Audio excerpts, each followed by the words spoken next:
ఏదో అయిపోవాలని కూడా అంటూ ఉంటాడు, కోరుకుంటూ ఉంటాడు.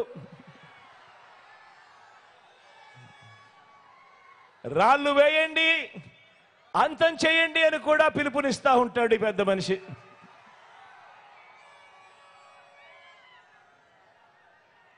ఎందుకు అంతగా నా మీద కోపం, ఎందుకు అంతగా నా మీద కోప్పడుతున్నాడు అని అంటే మీకు తెలుసా? తెలుసా అక్క?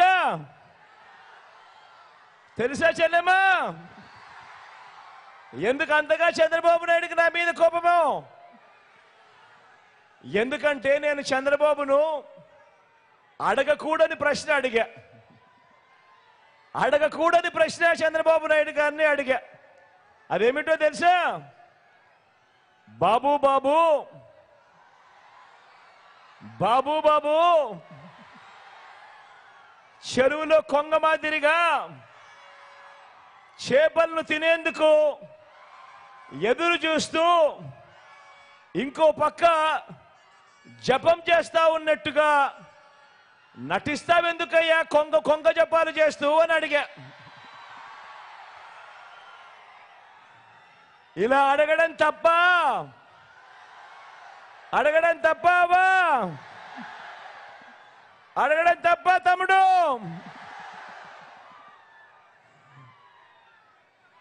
మరి బాబు, మరి చంద్రబాబు, నీ పేరు చెబితే పేదలకు గుర్తుకు వచ్చే స్కీమ్ ఏదైనా కూడా ఒక్కటంటే ఒక్కటైనా ఉందా అని చంద్రబాబు నాయుడు గారిని అడిగా.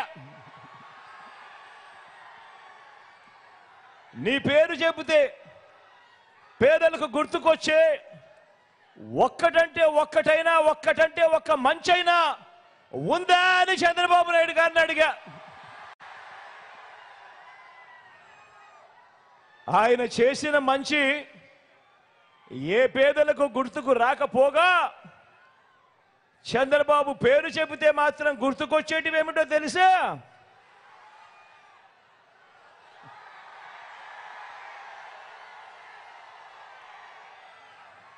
వెన్నుపోట్లు, మోసం, దగ, అబద్ధాలు, కుట్రలు, ఇవి మాత్రం చంద్రబాబు పేరు చెబితే ఎవరికైనా కూడా గుర్తుకొచ్చేటివి. అదే మాదిరిగా